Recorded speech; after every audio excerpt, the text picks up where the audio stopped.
अस्सलाम वालेकुम रहमतुल्लाहि व बरकातुहू। अगर आपने इस वीडियो को प्ले किया है तो जरा गौर से और ध्यान से सुने, क्यों कामयाब लोगों की एक ये भी निशानी है, होशियार लोगों की एक ये भी निशानी है कि वो जब भी किसी बात को सुनते हैं, अच्छी तरीके से सुनते हैं, उसके बाद वो सोचते भी हैं। 30 साल की तहकीक के बाद ब्रायन ट्रेसी कहता है, मेरे 30 साल एक्सपीरियंस के बाद, रिसर्च के बाद ये बात साबित हुई है कि कामयाब लोग पहले सुनते हैं और बाद में सोचते हैं। और हमारे यहाँ बेअकुल लोग की जबान चलती है और कामयाब लोगों की जुबान चलती है। मुझे पता है कि आप कामयाब लोग हैं। चलते हैं अपनी टॉपिक की तरफ। My name is Mohammad Waqqas, I am motivational speaker. आज का मेरा जो टॉपिक है, इम्पोर्टेंट पार्ट ऑफ सक्सेस, कामयाबी का अहम तरीन असूल। हमारे यहाँ कुछ कहते हैं कि कामयाबी जहानत से, इंटेलिजेंस से और काबिलियत से, डिग्रियों से आती है। और कुछ लोगों का कहना भी है कि कामयाबी के ये जो कामयाब तर लोग हैं जिन्होंने व्हाट्सएप इजाद किया, फेसबुक इजाद किया, टच मोबाइल इजाद किया, ये यहाँ के लोग नहीं है, ये बाहर के लोग हैं, ये बाहर की मखलूकात है। इस कैसे हो सकता है? चलते हैं इंशाल्लाह। मैं आपके यहाँ कुछ इम्पोर्टेंट पार्ट्स जो है कामयाबी के अहम असूल जो एक है, मैं आपके सामने आज रखता हूँ। आज इसी के ऊपर थोड़ी डिस्कस होगी, एक स्टोरी बयान करूंगा मैं। चलते हैं अपनी टॉपिक की तरफ। तो सबसे पहले मेरी उन लोगों से एक मैसेज है। मैं उन लोगों को बताना चाहता हूं कि कामयाब लोग भी 9 महीने में पैदा होते हैं और नाकाम लोग भी, आम इंसान भी 9 महीने में पैदा होते हैं। और कामयाब लोग भी दूध पी के बड़े होते हैं और नाकाम लोग भी दूध पी के बड़े होते हैं। कामयाब लोग भी रोकर सीखते हैं और नाकाम लोग भी रोकर सीखते हैं। और एक और बात, डिग्रियों से, जहां अमीर से, पैसे से, जहां काबिलियत से, जहानत से इंसान कामयाब नहीं होता। कामयाब होता है बर्निंग डिजायर, जिसको उर्दू में हम कहते हैं क्या, शदीद ख्वाहिश की तरफ चलते हैं। मैं ख्वाहिश आपको बताना चाहता हूं। मेरी ख्वाहिश है कि मैं आपको ख्वाहिश से आगाह करूं कि ये ख्वाहिश क्या चीज है, हमारी जिंदगी में किस तरह ये ख्वाहिश आती है और हमारी जिंदगी में क्या से क्या कर जाती है। तो सबसे पहले मैं आपको बता दूं, ख्वाहिश एक ऐसी चीज है, जब आपको किसी चीज की ख्वाहिश लग जाए। मैं चाहता हूं कि इस टॉपिक को आप गौर से सुने, ईमानदारी से सुने और थोड़ा मेहनत करें। जैसे आप जितनी मेहनत करेंगे उतना आपको फल मिलेगा। मैं चाहता हूं कि आप ताली एक हाथ से नहीं बजती, आप भी मेरा साथ दे तो आपको मैं एक चीज ऐसी दूंगा, ऐसी नॉलेज दूंगा। मेरी यही कोशिश है कि आपके लिए कोई ऐसी नॉलेज मिले। तो ख्वाहिश की तरफ चलते हैं। ख्वाहिश एक ऐसी चीज है, अगर आपकी ख्वाहिश है कि मैं अपनी बिजनेस में टॉप करूं, मैं अपना बिजनेस अच्छा चलाऊं, जहां मैं टॉप में नंबर लूं, मैं अपनी क्लास में टॉप हो जाऊं, जहां मैं शादी करूं, जहां मैं मकान बनाऊं। हर इंसान के लिए एक अलग कामयाबी होती है। किसी के लिए क्या होती है तो किसी के लिए क्या होती है। लेकिन अहम पार्ट क्या होता है, जब आपको किसी चीज की ख्वाहिश पैदा होती है, ख्वाहिश, तो यकीन माने कि ख्वाहिश इस तरह की होती है कि आपका खाना टेबल पे पड़ा रहता है, लेकिन आपका ध्यान, आपकी भूख मर जाती है, आपका ध्यान उसी ख्वाहिश के ऊपर होता है कि यार मुझे ये काम करना है। मैं आपको एक स्टोरी बताता हूँ। जो कहते हैं ना लोग के डिग्रियों की, पैसों की और काबिलियत की जरूरत होती है कामयाबी। तो मेरा एक वाकया आप सुने इधर।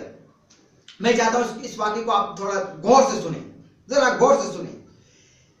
एक लड़का था 24 साल का, जो कि बड़े गरीब घराने से था। उसकी जो दीगर खानदान था वो अमीर था, वो पढ़े लिखे थे और वो जो गवर्नमेंट एम्प्लॉयज भी थे, गवर्नमेंट मुलाजिम थे। तो उन 24 साल जो गरीब घराने से थे उनको दावत मिल गई। तो दूसरे दिन वो चले गए उस दावत पे जब गए, उस रात गए, तो वहां पर तो सब पढ़े लिखे लोग थे। कोई स्कूल पास, कोई टीचर्स पास, कोई कॉलेज पास, कोई ग्रेजुएशन पास, सारे वहां पर थे, पढ़े लिखे लोग थे। तो जब वो वहां पर इंटर हुआ और देखा उनकी गुफ्तगू, वो इंग्लिश में बात करे, 24 साल लड़का देख के उसने सोचा कि यार, उसने अचानक से ये फैसला कर लिया। मुझे इंग्लिश सीखनी है। उसकी जैसे ख्वाहिश हुई कि मुझे इंग्लिश सीखनी है, मुझे पढ़ना है, मुझे कॉलेज में जाना है।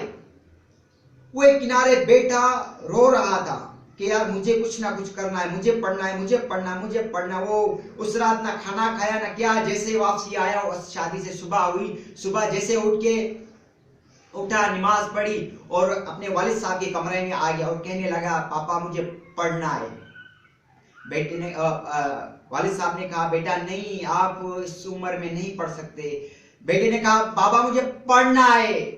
बेटे ने कहा, चल उठ, काम के लिए तैयारी कर। बेटे ने कहा, नहीं मुझे पढ़ना है। बेटा हम मजदूर आदमी हैं, हम खेती बाड़ी करने वाले। बेटे ने कहा, नहीं मुझे पढ़ना है, मुझे पढ़ना है बाबा, मुझे पढ़ना है। वालिद साहब ने कहा, नहीं बेटा ऐसा नहीं हो सकता, आपकी भी दाढ़ी आ गई, आपको इस उम्र में आप नहीं। बेटे ने कहा, पढ़ना है मुझे, मुझे कॉलेज जाना है, मुझे जाना है। उस बाप ने अपनी पगड़ी उतार के उसके नीचे दी, उसके पैरों में रखी। बेटा आप अगर ये स्कूल गए तो मेरी 400-500 रुपए इसमें घर नहीं चलेगा, 2-3 छोटी छोटी बहनें भाई हैं, उनका गुजर सफर कैसे चलेगा। लेकिन बेटे ने कहा, मुझे पढ़ना है, पढ़ना है। बाप भी रोने लगा, बेटा भी रोने लगा, मुझे पढ़ना है, पढ़ना है। तो जब बाप की यह हालत देखी, बाप भी रोने लगा, तो उसने कहा, ठीक है मैं काम पे चलता हूँ। जैसे काम पे गया, वहां पर भी वो रो रो के गया, अल्लाह से कहा, ए अल्लाह तू नाइंसाफी मेरे साथ नहीं कर सकता, तेरे इंसाफ के तराजू में जरूर इंसाफ है। 2 दिन वो गरीब परेशान रहा, लेकिन ड्यूटी पे जाता रहा, दिन की ड्यूटी थी उसकी, जाता रहा। और उसने अल्लाह ताला से फरियाद की। 2 दिन के अंदर उसने किसी ने मशवरा दिया कि आप जाएं, एडवाइस दी कि आप जाएं फलानी जगह पे ट्यूशन होती है, आप 6 बजे के बाद भी शाम में ट्यूशन ले सकते हैं। आपको अगर इतना ही पढ़ने का शौक है, आप खाना नहीं खा रहे, आप ये शदीद आपको ख्वाहिश है। ये कौन सी थी ख्वाहिश थी? वो उसने डिसाइड कर लिया कि मैं किताब वगैरह खरीद करके उसने रख लिए। जैसे वो शाम को उतरा और चला गया। यहां पर देखिए ख्वाहिश का क्या काम हो रहा है। उसको अपने टीचर्स, अपने पेरेंट्स, कोई भी नहीं कह रहा था, लेकिन क्या थी? ख्वाहिश थी। ये ख्वाहिश थी उसकी, ख्वाहिश थी उसे। देखिए उसने, टीचरों ने नहीं कहा उसे अपने पेरेंट्स ने नहीं कहा, उसने उल्टा ही समाज ने, उल्टा ही हमारे सोसाइटी ने उसको डिस्करेज किया, उसको डिमोटिवेट किया कि बेटा आप अभी इस उम्र में आप पढ़ेंगे, किताबें लेके जाएंगे, केजी के पढ़ेंगे। लेकिन उसने कहा, मुझे पढ़ना है, मुझे पढ़ना। ये शदीद ख्वाहिश थी जो जिसको रोटी अच्छी नहीं लग रही थी, ना मोबाइल, ना एंटरटेनमेंट, ना बाहर की गपशप, ने सारी चीजें खत्म, खाली एक शदीद ख्वाहिश कि मुझे पढ़ना। आप यकीन करिए उसने जब 12 घंटे 10 घंटे ड्यूटी करके आया, शाम को वो जाता था रोज अपनी ट्यूशन पे। उसने कहा, टीचर ने कहा, इस टाइम मैं नहीं पढ़ा सकता। उसने कहा, मेरे से डबल फीस ले, मुझसे तू 1000 रुपए ले, 1500 रुपए लेके मुझे पढ़ा। उसने कहा, चलो ठीक है। वो बाद में देखे, टीचर ने कहा, वाकई पढ़ने का इतना शौक है, तो बाद में उसने फ्री में पढ़ा लिया। देखिए अल्लाह ताला की कुदरत देखिए, टीचर ने कहा फ्री में, और बड़ी ईमानदारी से 6 महीने पढ़ता रहा। आप यकीन करेंगे, दिन को 10 घंटे काम करके और शाम को जब इंसान घर आता है तो बड़ा थका मांदा होता है। लेकिन नहीं, ये ख्वाहिश उसे रोटी खाने नहीं देती, ख्वाहिश उसे बिस्तर पे लेटने नहीं देती। ये ख्वाहिश होती है जो हर चीज से आके उसने मोबाइल अपना फेंक दिया, उसने हर चीज बंद कर दी, यारों दोस्तों से खेलना कूद सब बंद, सिर्फ पढ़ना। 6 महीने तक उसने प्राइवेट ट्यूशन रहता रहा। 6 महीने के बाद किसी अल्लाह के बंदे ने उसको एडवाइस की कि जा फलाने स्कूल में आपको आर्ट का सर्टिफिकेट मिल सकता है, आपकी इंग्लिश लेवल बहुत अच्छी है, आप आगे बढ़ सकते हैं। उस गरीब के बच्चे ने 9वीं क्लास में एडमिशन ले लिया, आर्ट का उसको सर्टिफिकेट मिला। बस अल्लाह ताला ने उसके ऊपर फजलो और करम कर दिया। अल्लाह ताला उसके ऊपर फजलो करम करता है जो बंदा देखता है। अल्लाह ताला सोचता है कि यार मैं इस बंदे को कुछ भी नहीं दिया, मैंने इसको गुर्बत में डुबा रखा है, मैंने इस बंदे को कोई शे नहीं दी, लेकिन फिर भी ये तालीम हासिल कर रहा है।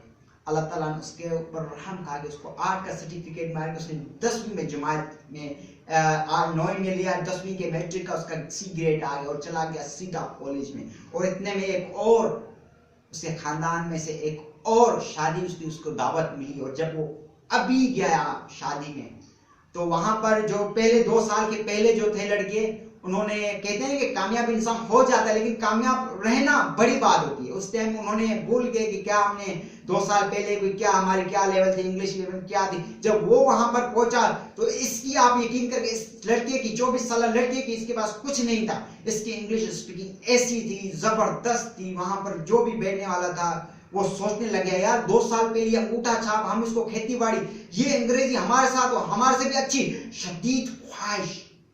अब वो माशाल्लाह से जैसे उसने मैट्रिक क्लास की, अभी वो जॉब पर है। ये स्टोरी मुझे मिली है, जो कि मेरे किसी दोस्तों ने, अजीजों ने एक सच्ची स्टोरी मेरे साथ बयान की, जो कि ऐसे वाकयात होते रहते हैं। ये होती है क्या शदीद ख्वाहिश। मैं ऐसी बहुत सी स्टोरी आपको बता सकता हूँ। अब्राहम लिंकन साहब की, जैक मा, जेब स्टोर और भी बहुत, ये जो अपना मोहम्मद अली जिन्ना, ये सारे सक्सेसफुल लोग हैं। ये सारे, इनमें क्या थी, बर्निंग डिजायर थी। अब मोहम्मद अली जिन्ना, इंशाल्लाह मैं इस बात को, इसी बर्निंग डिजायर को मैं एक दूसरी वीडियो बनाऊंगा, क्योंकि वीडियो बहुत लंबा हो रहा है। तो आज के लिए इतना ही, तो इंशाल्लाह मिलते हैं अगली। अभी तक आपने अगर मेरा चैनल सब्सक्राइब नहीं किया तो पहले चैनल को सब्सक्राइब करें और बेल की आइकन को, घंटी को दबाएं। मिलते हैं अगली वीडियो में। अस्सलाम वालेकुम व रहमतुल्लाहि व बरकातहू।